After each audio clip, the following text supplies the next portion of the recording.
Okay. Stay here, please. Okay. All right. Oh, is it on? Hello, everybody.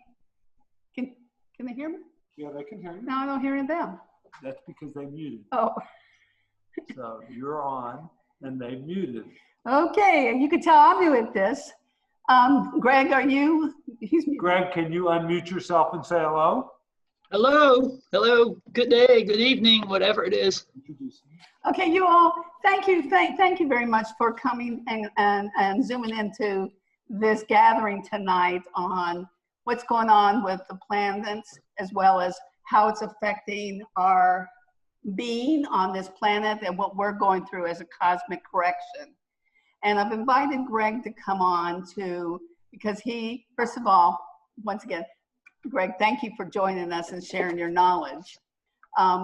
Greg is 30 years a meditator, Qigong master, acupuncturist, as well as a Vedic astrologer. And he's going to explain to you the difference between Vedic astrology and just the typical astrology. I'm too dark, Mike. Excuse me, y'all. No, it's not working. Everybody else is pretty light. You all can see each other. No? I don't know why. It's always dark on me. Okay. It's the window behind you. The window. I closed the drapes. That's better, yeah, that's better. Oh, maybe I might face on the other side. Hold on, you all. Let me just face. Anyway, my questions first. Right here, right here. I'll just go right here. I'll just go right here. That's good, Carolyn. That better? Oh, much better. Oh my God. Okay, thanks. Anyway, back to why I've asked Greg to come on, because we're having some turbulences out there. I don't know if you're feeling it. I know I am. And I've been seeing Greg for a long, long time. And I thought, what better person to have on here to kind of explain what's going on, what the difference is between Vedic astrology as well as just regular prenatal astrology. Is that how you would say it, Greg? Yep, yep. So can you explain a little bit on that? Sure, I'll even go one step farther. Before we go, start. We're going to talk a little bit. He's going to talk a little bit. This is the plan tonight. He's going to talk a little bit. I'm going to talk a little bit afterwards. I may interject. I may ask questions. If you have a question, since I can't see everybody, and I got to get Mike here to help me, unmute yourself and say, I have a question, okay? Because I can't see everybody on my screen with the tips he has on from Windows. So go ahead, Greg. I hope everybody's muted. Greg, go ahead and talk a little bit about the difference between Vedic astrology and natal astrology. Or what someone would go to an astrologer for. That's a great question. And I'll take it one step further, and I'll tell you the difference between Vedic astrology and between going for a tarot reading or seeing a psychic. So folks, if you do have questions, again, just maybe unmute and ask the question. And Carolyn, I guess you're in charge of the show, so you can figure it out. But I'm just going to start. And if you have questions, please, by all means. So the basic difference, first we'll start between Vedic astrology. Vedic just means Hindu. It comes from India, you know, with some elephants and the swamis and all that kind of stuff. So that's called Vedic. And in India, they actually call it, they give it a name. It's actually a beautiful name. It's called Jyotish. And let's see here.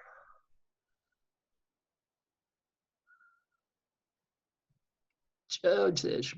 So that word, it's a beautiful word. It means star or light. So Jyotish, or their astrology, is the study of the divine light. The difference between that and Western, the reference point is the Earth itself. And there's nothing wrong with that. So like a Western astrologer, natal astrology that you'd probably be familiar with is more, the reference point is the Earth. And there's some, computational difference. But the stars and the light, the reference is exactly that. It's the stars. So you have the Earth, and it's like on a tilt. So Western basically takes that as the reference point, whereas the Indian version takes the stars. And what it means to a person, to you, is that the Indian is deeper. So it's like a deeper cut. So it's more looking deeper into the Akashic records, deeper in. So Western's good, especially for character stuff, for knowing personality and stuff. Oh, I'm a Scorpio or something. I'm an Aries or a Cancer. That's personality. But when you talk about the Indian stuff, it's really cutting deeper, and it's saying, why am I here? What am I supposed to do? And in terms of our session here tonight, it's like, what do we make out of this time? What's the meaning out of all of this? So does that help, Carolyn? Yeah. So Vedic astrology really looks more deep into what you said. Why am I here? Who am I? And how is that? Why don't we just use an example? You could use me, or you could use yourself. What would you look for if you went to a Vedic astrologer to say, look, I don't know what's going on. I don't know why I'm feeling the turbulences that are going on. I don't know. I feel like I'm stuck. I feel like I have no motivation. Feel like I have nothing else to give. I'm just exhausted. What would you say to someone like me or yourself? And we'll be the surrogates for the people on the call. Okay, that's a really great question, Carolyn. Astrology is a little bit like counseling. You have to be diplomatic, but the chart actually shows like habits and patterns and stuff. So the idea is you would assess the chart a little bit up front. And what you're doing is the difference is you're not just looking at personality like Western, you're actually looking at the karma. Why is this person here? So that's a little deeper. That's like cutting a little deeper than your typical kind of psychic stuff. So that's the first step. And usually you do that before the person shows up, so you have some idea.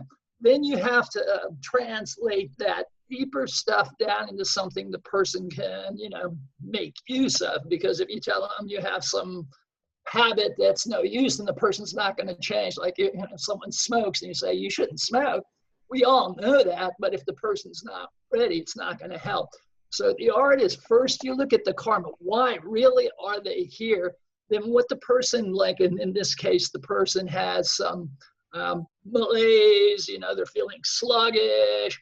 Then you look in the chart and in terms of, so you're always thinking with part of your mind, the deeper thing, but you listen to what the person's asking. So why am I feeling so sluggish? Why can't I get anything done?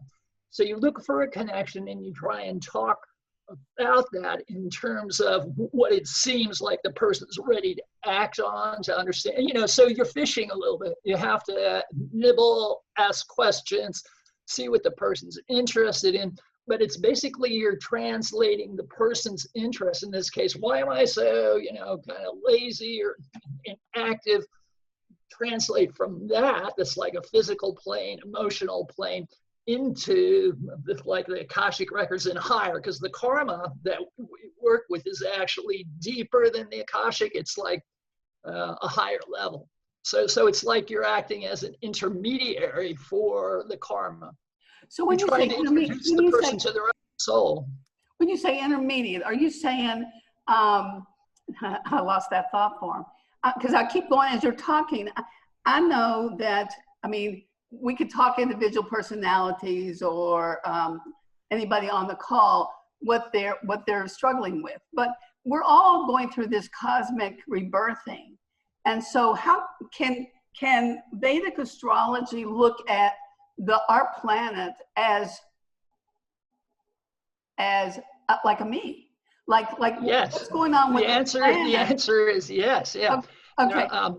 So you can actually do a chart for the planet, for all the creatures, the whole planet itself, and that chart, just for a point of reference, the idea is with a chart you can see like different periods of time have different. You can think of teachers or mentors coming through. And so for the planet at the moment, there's this turmoil. The teacher is a combination of Mars and Rahu. And that combination is basically, it's just like, a washing machine. A little bit of Mars is like energy and Rahu is like the unconscious process. So when you put them together, it's like things start to get shaky like that. And that's happening for another few years. That's until 2023. So for 2 more years, there's this opportunity. The opportunity is that Mars is energy. So there's energy for change and what you're changing. Rahu is like unconscious patterns. And I think that's what you're saying. It's like this is the time when these old outmoded patterns need to change. So what you're saying is we as a consciousness down here on planet Earth are going through these changing times that you called it Ra. And Rahu, it's Rahu actually, Rahu. Okay. So that is our unconscious, that we have no clue that we're dealing with this unless you've been on the path of awakening for a while. Even if you're on the path of awakening, you still don't know what's going on. So yeah, that's the idea. It's like hidden. It's just like the unconscious. Or, if you're starting to be on the path, then it's like going into the Akashic records. It goes deeper and deeper. So our planet is, and we are part of that, all going through another shift within the universe, within the cosmos, within our dimension. Is that correct?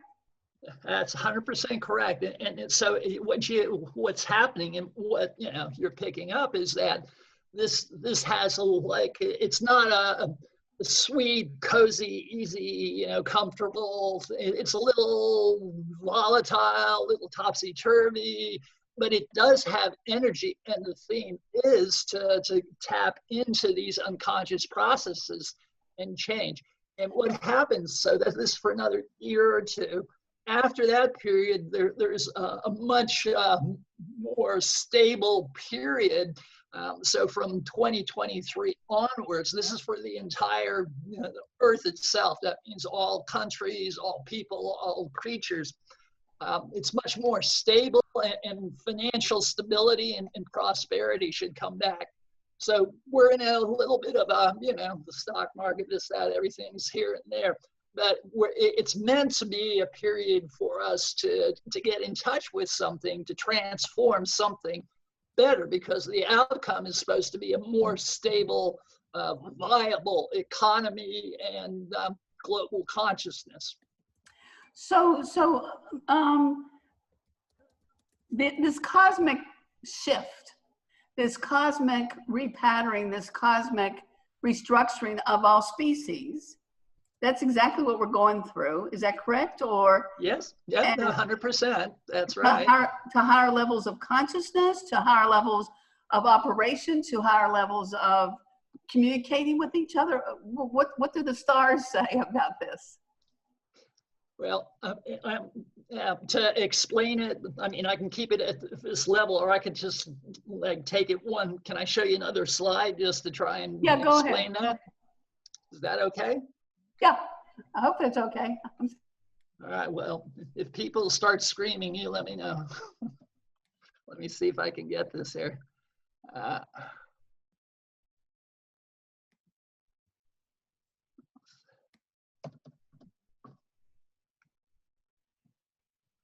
We gotta clear up there. Hear me? So the long and the short of this is that We'll just look at this is a chart. Don't worry, folks. You don't have to understand all of the symbols and stuff. But the key is at the moment there's these two actors. You could think of them like actors that are playing out this drama up in like the Akashic records. And these are the two. So, and this JP is Jupiter. Some of you, I assume, have heard of astrology and done some astrology before. Jupiter stands for wisdom. So, Carolyn, that's the wisdom aspect, kind of sensibility, practicality. Jupiter's good luck and fortune. So, the thing is, you have these two really major archetypes active, and the location is the location that affects everybody, all of society and the world itself. So one of them is like trying to pull, they call it sattva, or pull us to the light, to improve our consciousness. And the other one, of course, you know, who would guess, is like obstacles. So the key archetype for obstacles, and again, obstacles can be stepping stones, but they take the form of obstacles. I mean, if it was another planet, there's another planet for flowers and love and happiness and kids, and this one's not. This is about challenges, but it doesn't mean they're insurmountable. It just means challenges. So you have these two very powerful, they're the most powerful archetypes in Jyotish, in this astrology. They stand for the highest vibration that typically we discuss. So these two really high vibrations, one's trying to raise consciousness, the other one's throwing out obstacles to give us something to work with. And so it trickles down to us, and we have, you know, we experience it as challenges. But through the challenges, we're growing, because the Jupiter is a blessing. Jupiter stands for God. In Hindu, Jupiter is, or the divine, or however you want to think of spirit. So it's like God, or the angels are trying to help us, and with their our karma, our merit is that we need a little something to work with instead of them just giving it to us for free. Does that make sense? So we're having some challenges, because through challenges, it forces us to grow. Yes. Yes. So they're stepping stones. They're not meant to be, kind of fait accompli, not meant to just say, forget it. Some people, it's up to us to make that choice, but there's always like some opportunity because God is there, Jupiter is there. That means there's some good there. There's always good, there's always a silver lining to any cloud, right? But this is for real. It's not just a saying. This is saying there's energy upstairs, up in the sky, that's definitely trying to raise our consciousness. I mean, you can't get better than God. I mean, how do you do that? So I think I've read somewhere, every 27,000 years, it takes a planet to go to the next level of its evolution too. So more likely, I don't know, we are, and I think it's since the end of the Mayan calendar that this started shifting for us, the planet to go to its next level, which ricochets back to all the species on its planet. Is that correct?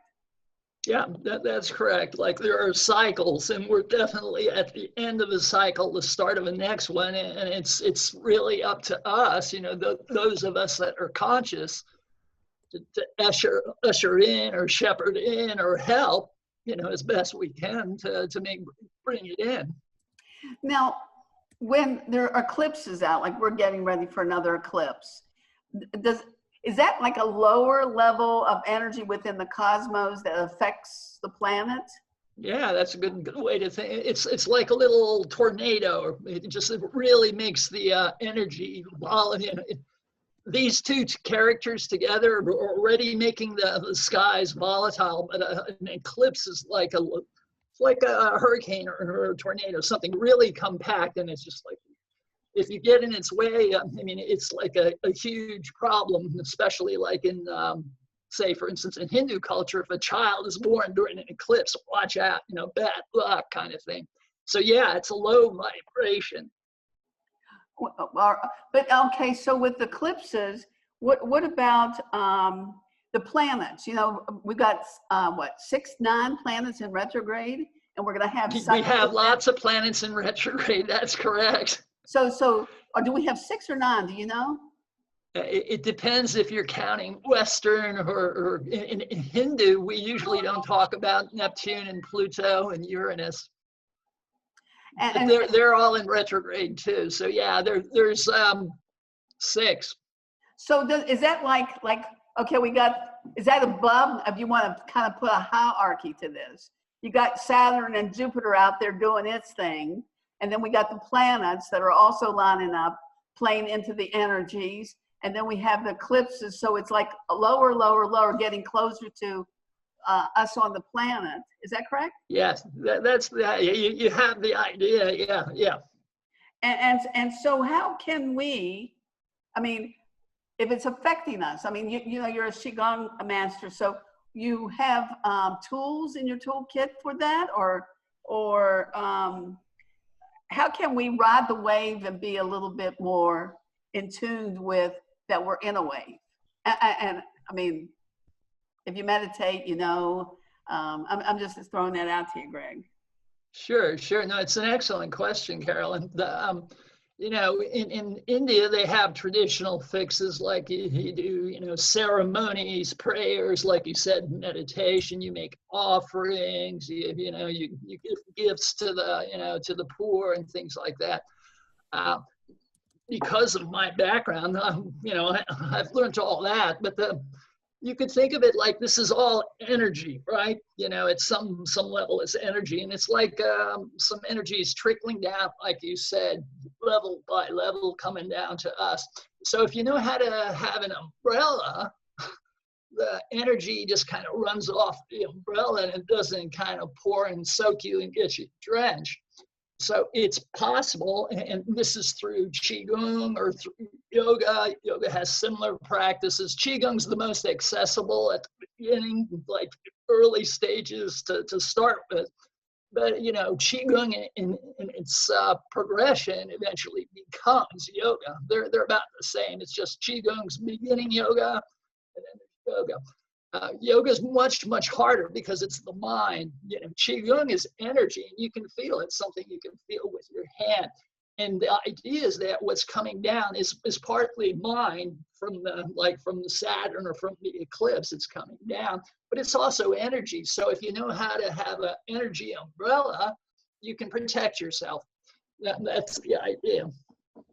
So how can a person like any of us on here or anybody benefit from not having this knowledge, taking some steps in riding harmoniously with these changes, and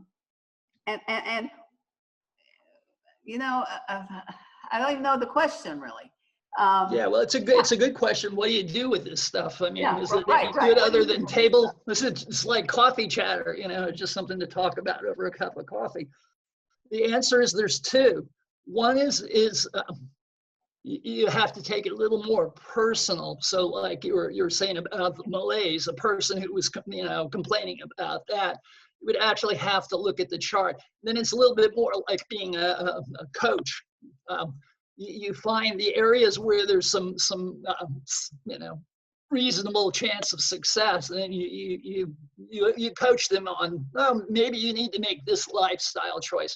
So one aspect is just making practical lifestyle choices, whether that's changing your diet or meditating more. It could be all sorts of things, getting out of a toxic relation, getting into a good relation, you know, it can be lots of things. So one thing is just lifestyle choices, but that's based on knowing a person's deeper constitution. It's basically you're looking at their karma and their patterns. We all still have free will. It's nothing like, oh, there's no hope.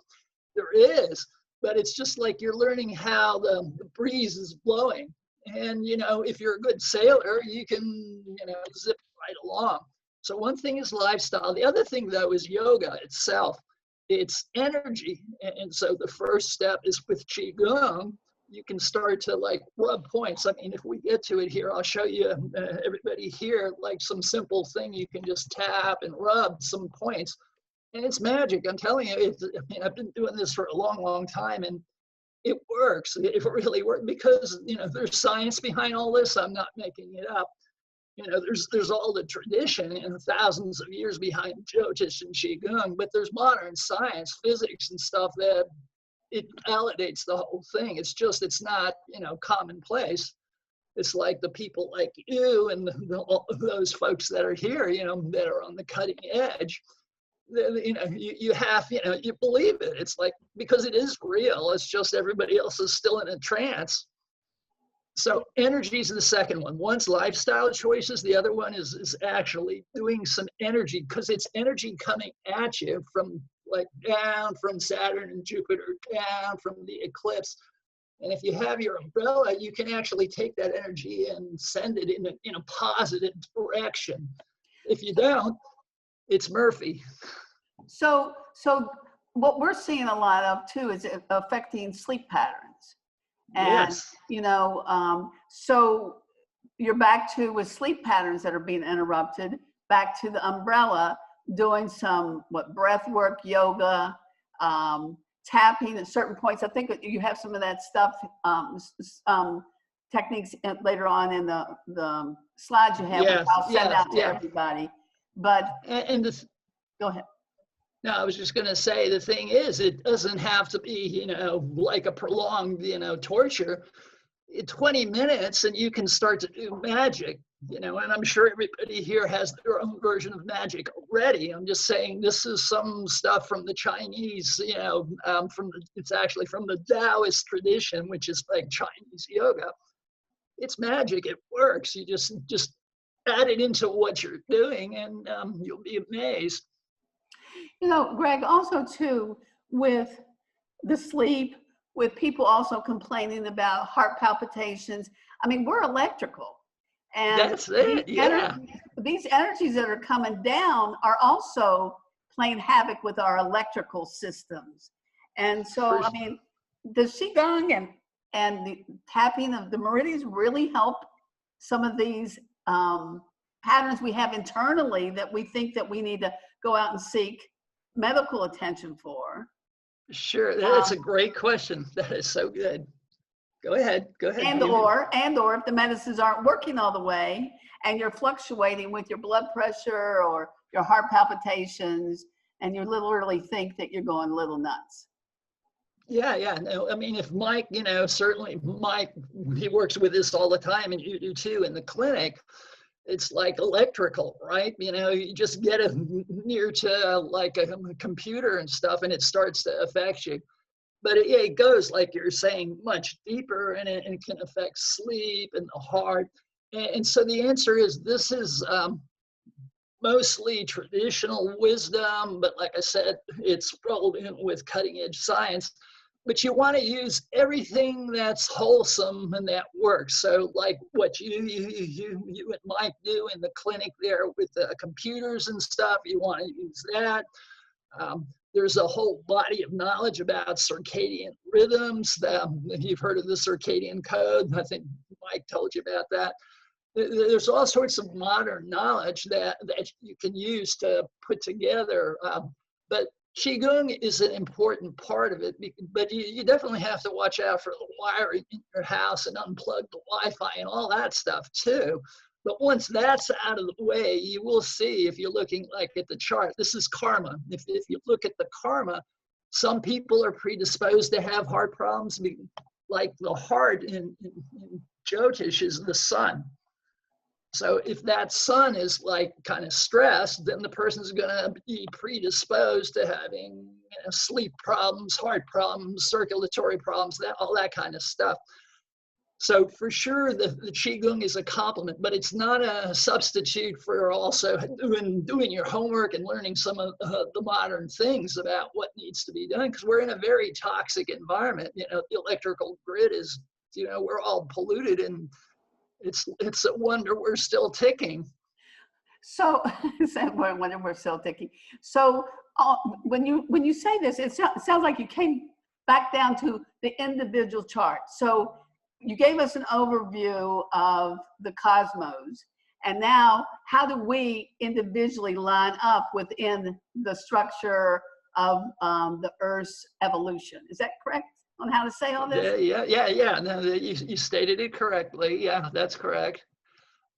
So I was planning, you know, I'm just going to take it down one step. So what we've been discussing is like up there, you know, Akashic records and one up from that, you know, kind of up there. And it trickles down, and like you said, then from there it goes to the eclipse, and then it comes down through the planets, and it gets down to us. So to try and make this practical, and it is, I mean, I wouldn't be wasting my time if I couldn't. I mean, I spent many years wondering how come they have all this knowledge and you can't use it. You know, it's a huge frustration. But because I have a background in Chinese medicine, fortunately, you know, my Taoist tradition, they taught me some things. But otherwise, this is all junk. I mean, who cares? You know, it's something you talk about. But it's actually, you can use it. So let's just look real quick at how you might do that. So the key is this here. So you have, in Jyotish, there are 9 planets. In Eastern, there's more, like 15. And, you know, they have all sorts of secondary planets and stuff like that. But these are the key 5. So what you have, these are like the archetypes. And you've heard, you know, the chakras. Everybody knows the chakras. I imagine everyone here knows about the chakras. I hope. If you don't, if somebody doesn't know chakras, would you shout out, please? Otherwise, I'm going to assume you know chakras.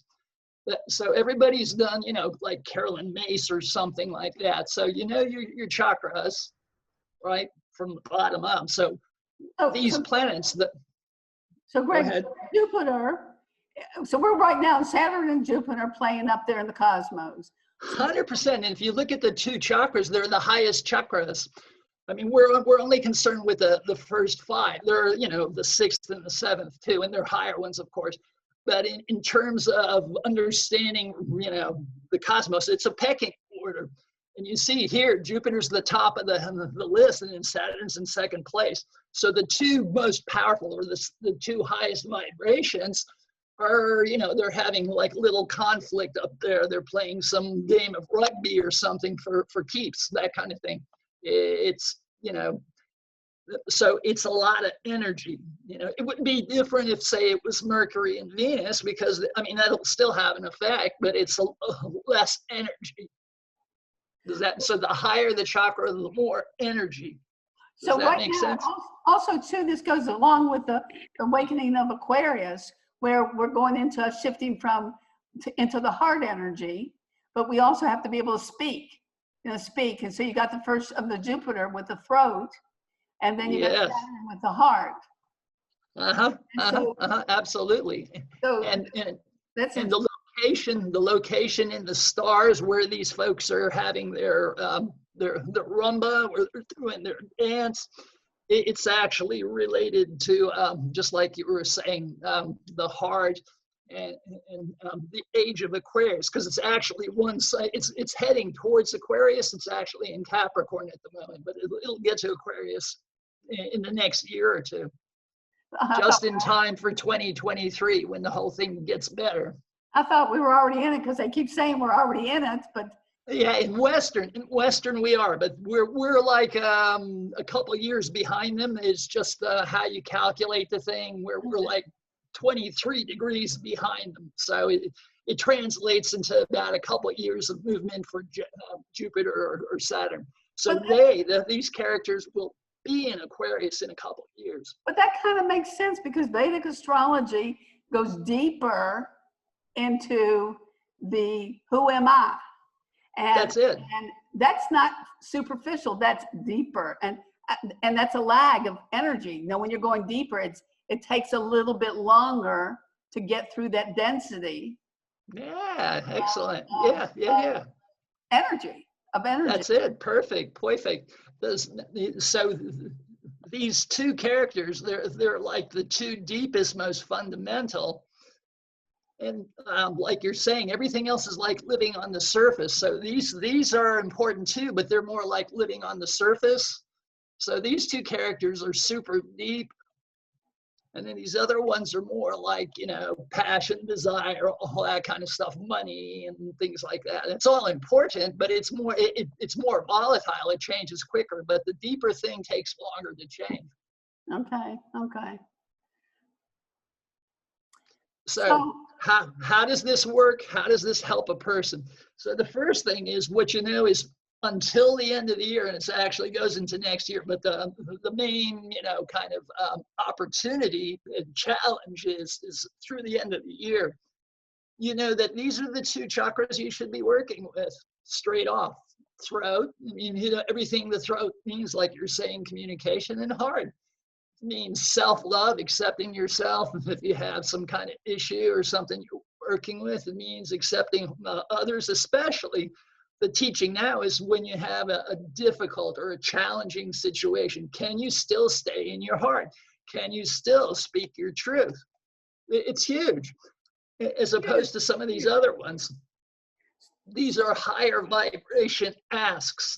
They're not asking. If it's the root chakra, they're talking about making money. If it's the sacral, they're talking about love and having a family. If it's the navel, it's sort of ego, being in power and making yourself happy and stuff. This is deeper. The fourth and fifth it's like the bridge to real higher vibration, because the other two are the 6 and the 7. It's really high. So the teaching here is that you're supposed to work with and use those two archetypes.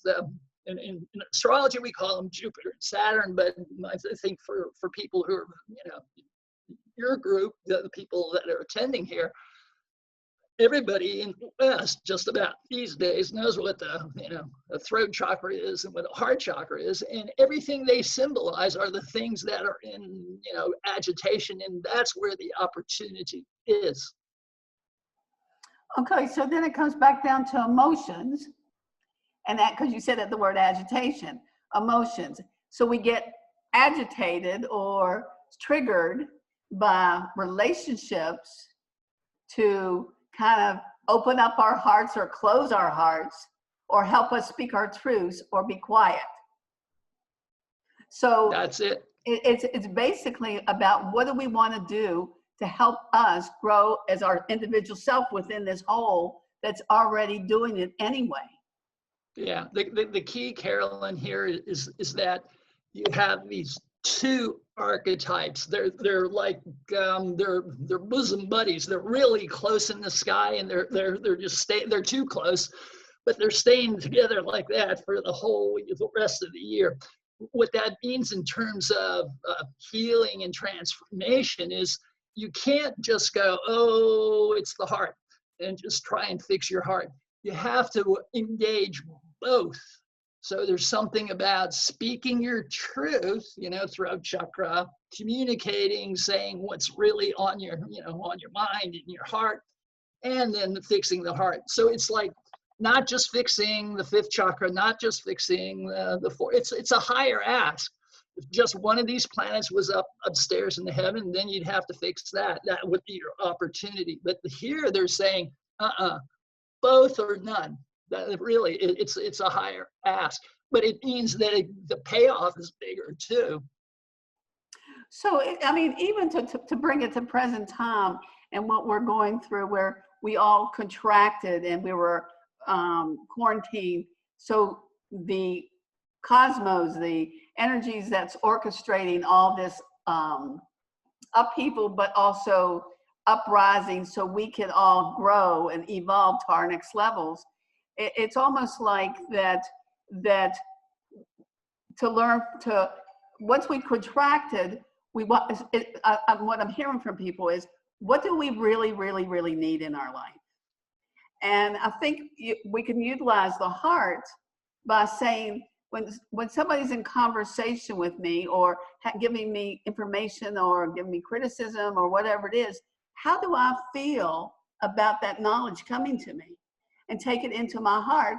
And is it really my truth? Then we come back to my truth.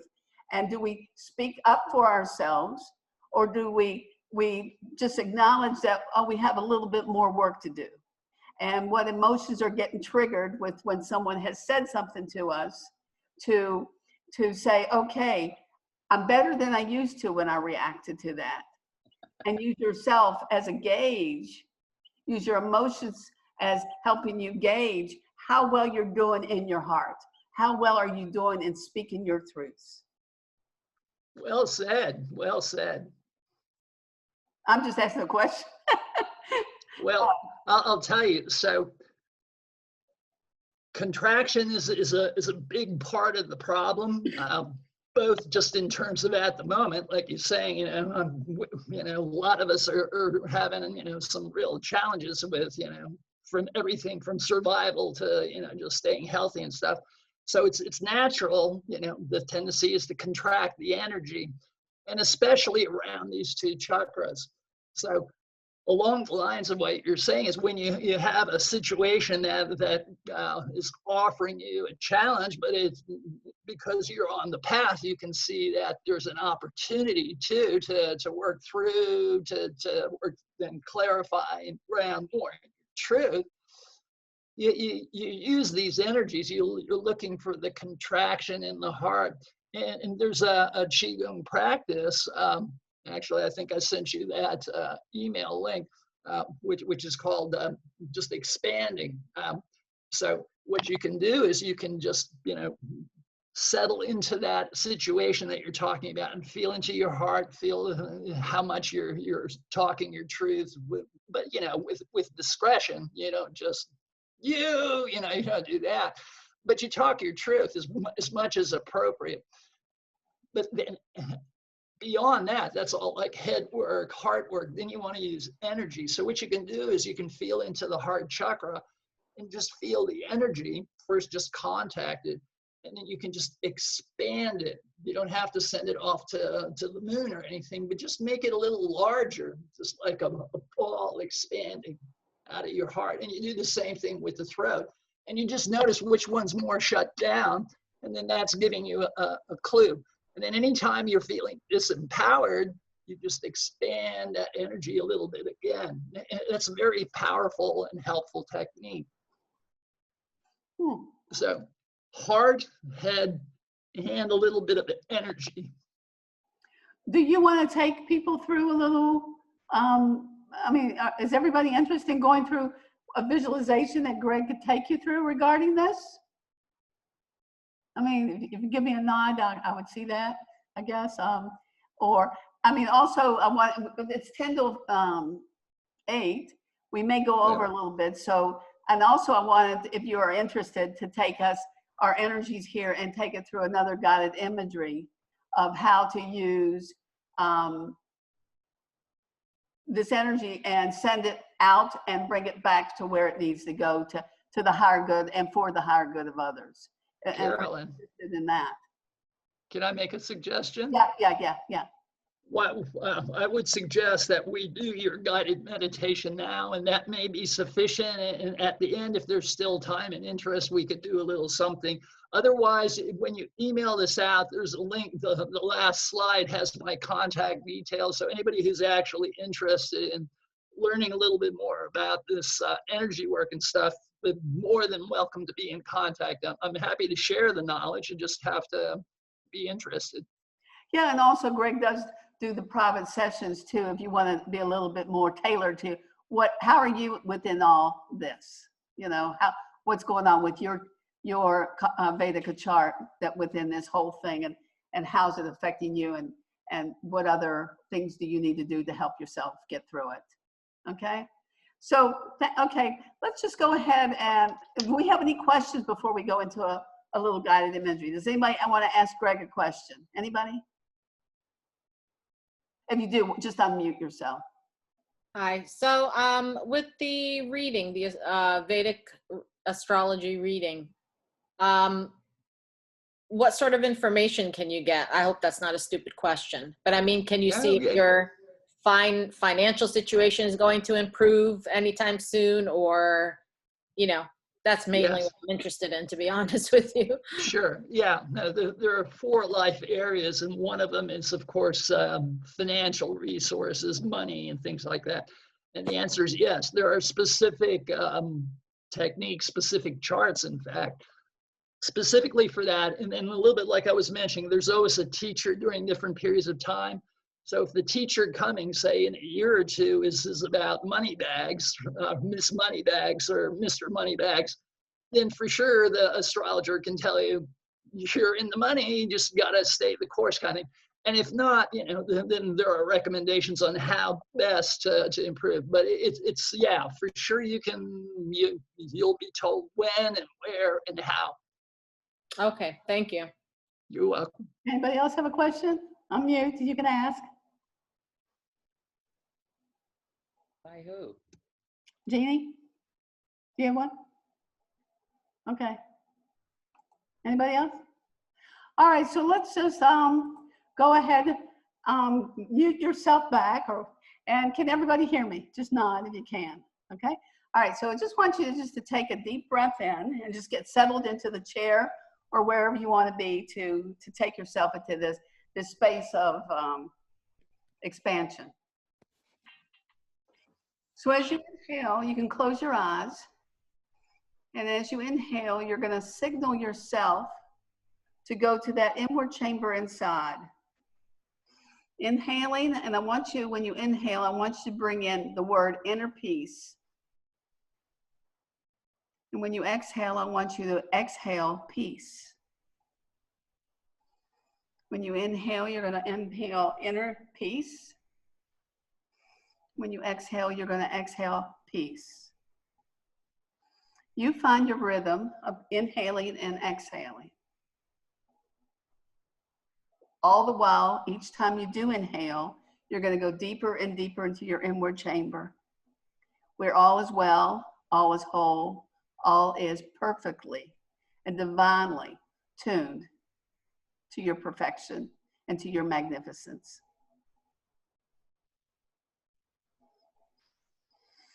While you're in your breath and noticing, I want you to check from the head to the toes and just see where your breath, if your breath is able to come all the way in, or does it stop? Can you breathe deeply, or is it shallow? Is your mind just chattering, you can't even get there?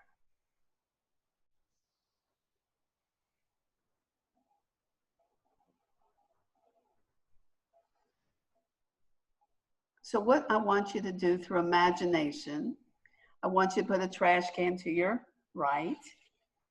We're going to put you in a gold pyramid so you can have your own sanctuary around you, so no one else is affected by you and what you're going to be doing for yourself for your highest good. And in the trash can, I just want you to put any fright you might have. Fear of the unknown. Just through thought, fear of the unknown. You don't have to know what the fear is. You don't need to know what the fright is. Just put it into the trash can. Confused. If you're confused, just put it in the trash can. Each time with your breath, you're going to fill yourself up with inner peace.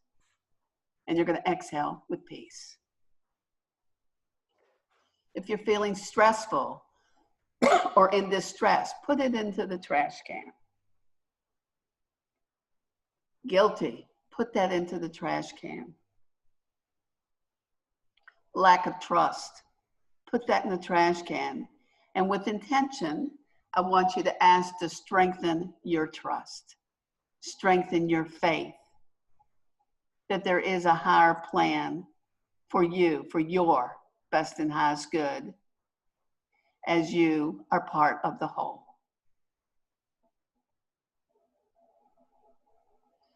If you're feeling anxious, put it into the trash can. If you keep finding judgments come up, put it in the trash can. Or worthlessness, or unworthy, or unlovable. Whatever the story is, put it into the trash can. And we're going to ask to replace that through thought, through breath, with the thought being, I am a beacon of light. I am a beacon of light. To move forward, to new possibilities. I am a beacon of light to move forward in new possibilities. I want you to breathe that in. I want you to breathe in or think the thought, I'm a beacon of hope. I'm a beacon of hope moving forward to new possibilities. I'm a beacon of hope moving forward to new possibilities.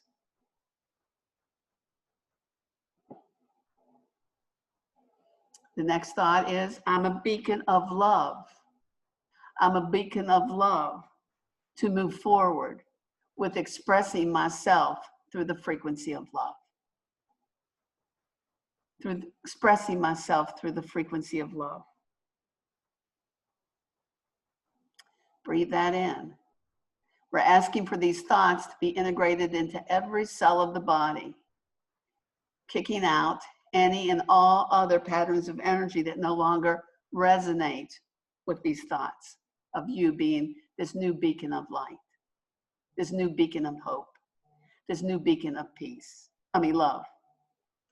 So now we're going to ask one more time to breathe in and say, I'm a beacon of peace moving forward to new possibilities.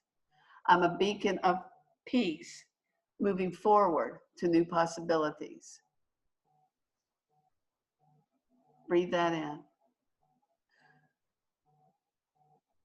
Allow it to go into every cell of the body, bathing every cell in these words of hope,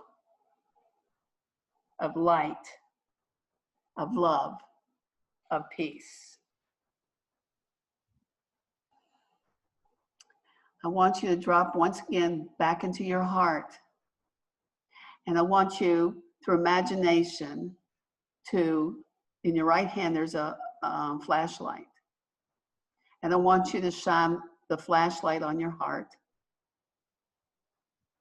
And I want you to see if there's any unattended wounds in your heart. If it's like looks a little dark in some areas, or if you can't see anything, just go with possibilities. The possibility, if by chance there's any hidden, buried, masked wounds still in your heart. Nothing from the past, only from the present, this time and space on planet Earth in 2020. You may have carried it from another time and space, but we don't even need to go there. All we need to do is stay now. In the present moment of now, we can heal. So if by chance you see something, feel something, know something's there that's still unresolved, in your left hand, you have a magical wand. And I want you to take that magical wand with the left hand, and in the right hand, I want you to shine the light on it, and I want you to take that wand, and I want you to tap that boo-boo, that situation, that circumstance, that hidden, buried, masked stuckness with the wand, with the intention of releasing it tonight, releasing it in this time and space right now for your best and highest good, without judgment, without the critical mind. Just know that you are in the presence of magic right now, and you have created this magic. You have used your magnificence to create this magic. And your tool is your flashlight, and your tool is your magical wand. And your stick shift is your mind through intention.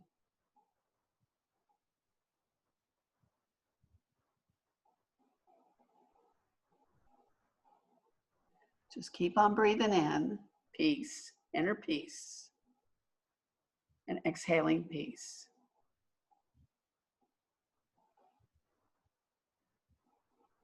Breathing in inner peace and exhaling peace.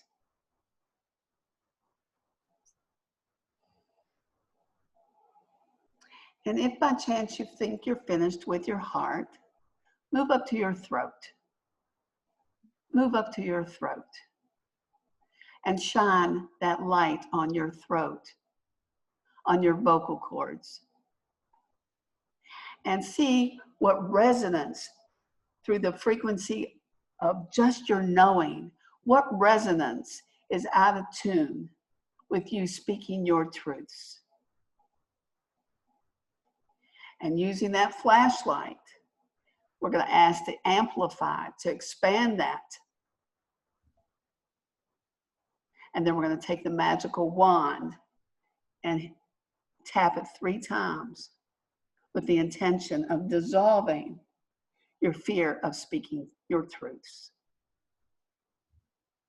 Your fear of expressing yourself for your hopes, for your own true expression on how you want to operate and talk to the people around you.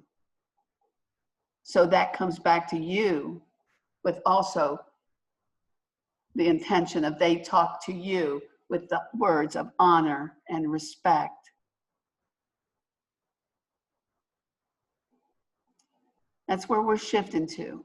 This whole cosmic birth is for restructuring and repatterning us to start to operate, to being kinder to each other, to be more tolerant of each other, to be more peaceful to each other. It's all back to honor and respect. Spirit to spirit, soul to soul. So I want you to keep that light on in your throat. And you take some time and bring that magical wand to all the spots. And even if by chance your frequency, your vibration that you send out in the world to past conversations, all you have to do is go whoops. And the universe will take care of the details to dissolve it. And you can say, I backdate it to whoever I need to send that to, even yourself. So this comes back to forgiving you for judging others or judging yourself on what you said or what you thought, because thoughts also go out and affect others. So with that, I want you to breathe that in and breathe in inner peace and exhale peace. Breathe in peace and exhale peace.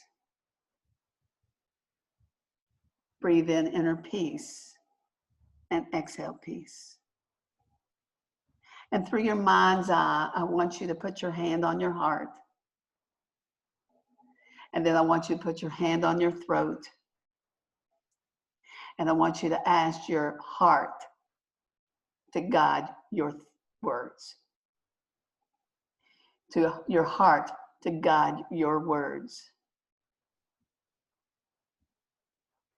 To guide your vibration that you vocal out into the world around you. We're going to ask to recalibrate your voice to the frequency you allowed yourself to blend your throat and your heart together, and your heart and your throat together, and then the heart to the mind and the mind to the heart. Allowing yourself to shift to higher levels of operation. Take a deep breath in and breathe in peace. Take an exhale peace. Breathe in peace. Exhale peace. And through your mind's eye, we're going to take all what you're learning through the heart and through the voice of how you want to express yourself into this world of change, of new possibilities. And we're going to take the magical wands that we all have, and we're going to use those new frequencies, the heart and the voice and the magical wands, and we're going to go to any part of our planet through thought that needs a little bit extra help. of raising the vibration up for the highest good of all. For the highest good of all. For the highest good of all.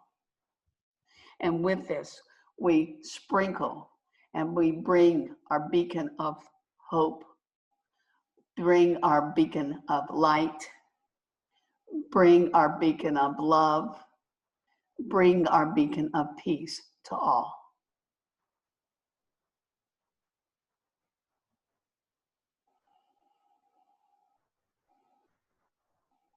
Just breathe that in and exhale. Breathe in peace and exhale. We're calling once again for all and thanking all the energies that came in to support this that you might not have known that was there, but they were, to help support us, all the kingdoms above, the masters above, to help support change on planet Earth as we evolve into higher levels of honor and respect, peace, love, and hope.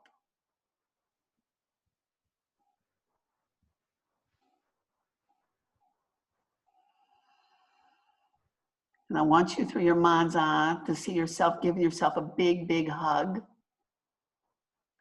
and bowing to yourself, bowing to your inner self for taking yourself to this special place within that you co-created with and through your own magnificence of being made and created in the likeness of the Creator. From the highest of high, the holiest of holy. And we give thanks.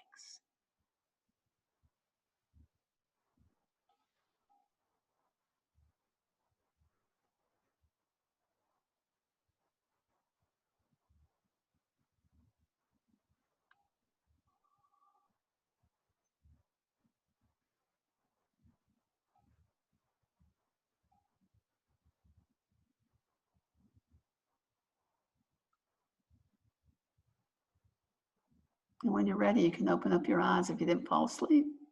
But if you fell asleep, you went to the right spot.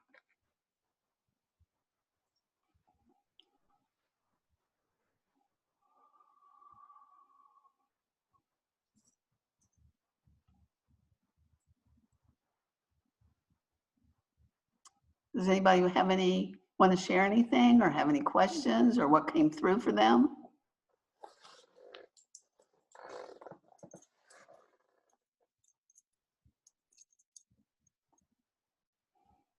So, Carolyn's Barbara, and I was going to say, what came to me too is to calm down and relax with this, and now having some understanding of, doing some protection and raising our umbrella, that we don't have to feel and do all of this and to pass it on, and that this is important work to be doing right now, just not the rote thing of, we need to pay our bills and we need to do this and that.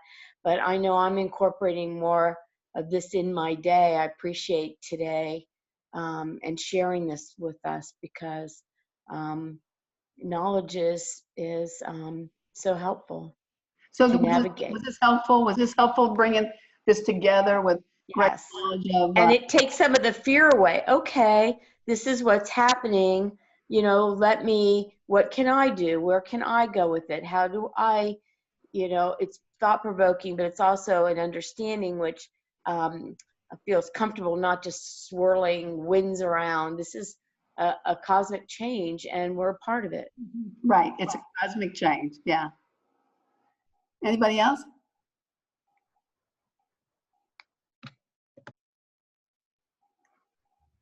Greg, you want to say anything? You have to unmute yourself though. There. Yeah, no, it was a wonderful meditation. I think it was, thanks for including those two chakras. Well, you're the one that brought them up, so I just was looking at the screen, and It is very appropriate. I mean, that's what's happening upstairs.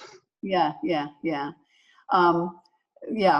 Well, I really appreciate everybody being on this call and to spread the knowledge out that there is help out there to give you some knowledge about how your chart is playing on or being affected by the planets chart, basically, the Cosmos chart, and that Greg is available for that. And also, you know, what techniques, we talked about them. We talked about Qigong and meditation and yoga. These are things that you can do at home. And also, as you were talking there's another technique is feng shui. And because Greg said energy. As the earth shifts, so does the house. So you might not be feeling settled in your house or during your sleep because your bed might not be in the right position for your body. So that's something also to think about. And Greg can go over that with you, or I can go over that with you. But I just want to plant that seed because it's not, quote, we all think it's all about ourselves because we're affected and we have these situations that come on or to us and bring us into our emotional charges. But what else is going on to affect you? And that's what Greg brought tonight. And the planets brought it to all of us. So with that, I want to say thank you. And I'll send out Greg's notes. We didn't go very far on them, but he's got them and how to contact him. Okay? You all, thank you very much. Thank you so much. Thank you all. Thank you. Thank you all. All right. Have a good evening, guys. You too. And anybody? Thank you. It was You're welcome. wonderful. Bye. Thank you. Hey, Cynthia, goodbye. Bye. Bye. Bye. Always got to wake up Jenny. Jenny! Jenny's my friend from Miami that joined on. Oh, okay. Okay. All right. You all, thank you very much. Bye-bye. Thank you. Okay. Bye. Bye-bye.